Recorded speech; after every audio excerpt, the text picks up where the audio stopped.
Welcome back to Daytime. Our next guest is here with strategies to help women over 40 take control of their financial futures. He is financial advisor Isaac Musial. Isaac, welcome back to Daytime. Thanks so much for having me back, Denise. I'm excited to be here. You have a wealth of information when you're here, and this time you're addressing an issue that relates to women's financial needs. Why did you choose that niche of women over 40? Well, I guess I could start by sharing maybe a bit of a personal story. Myself, I come from a large family and lots of very successful women who have taken the steps to be financially independent and secure in their lives. I think it's been a really good example for me personally in terms of what can be done to live a more fulfilling and secure life. You know, and it wasn't even that long ago. I guess if we're looking at the 1950s, in fact, most women were in the home working. They didn't have jobs outside, and so they left all of the finances up to the spouse. And do you find that even though so much has changed since then, that some of the attitudes have remained the same, where they might leave their partner up to the financial responsibilities? I couldn't agree with that anymore, although I think that there's many strides that have been taking place in society recently.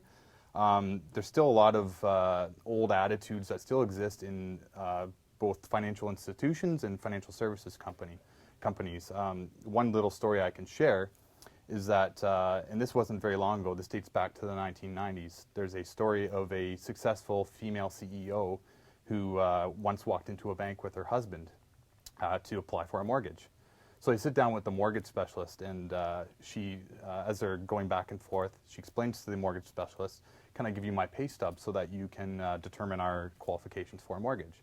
And the answer back was, "It's okay, honey. I don't need your..." Wow. Yeah. And this is the 1990s, so this isn't even that long ago.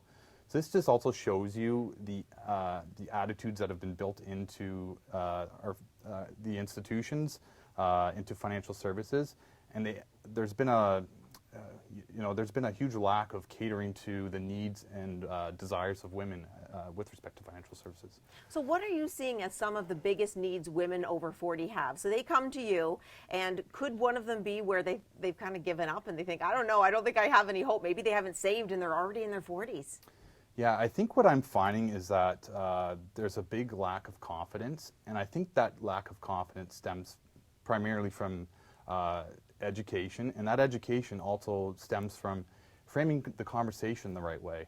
So what I find is that a typical conversation between a financial advisor and his clients would be that the financial advisor typically focuses his answers on the husband and frames things in ways that don't necessarily resonate with women.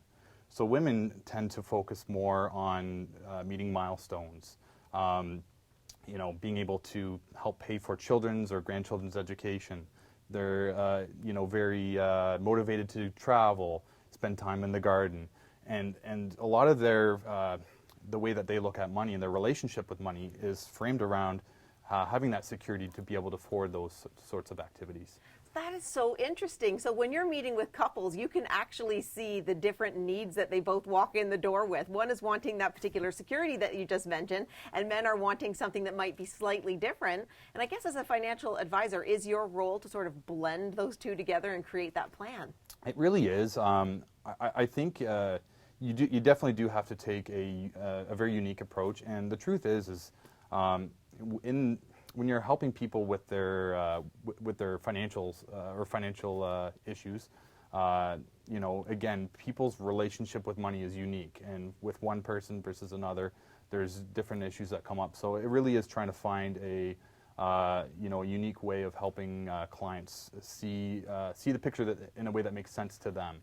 If someone's out there, let's say that there's a woman right now over 40 and she's not seeing you, and the reason is she doesn't think she has enough money saved, or maybe isn't certain of how much debt they're in, do you recommend that they still come and see you?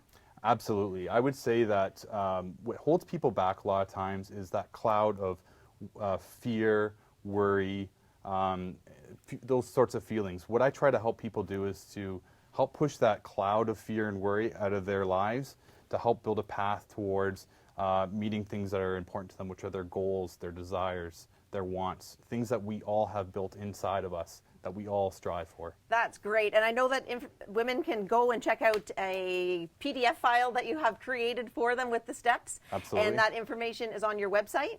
It is, and actually we will be posting that on our Facebook page later today. Thanks so much. Up next we have running coach Renata Kunin. Stay with us. Yeah, that's great. So they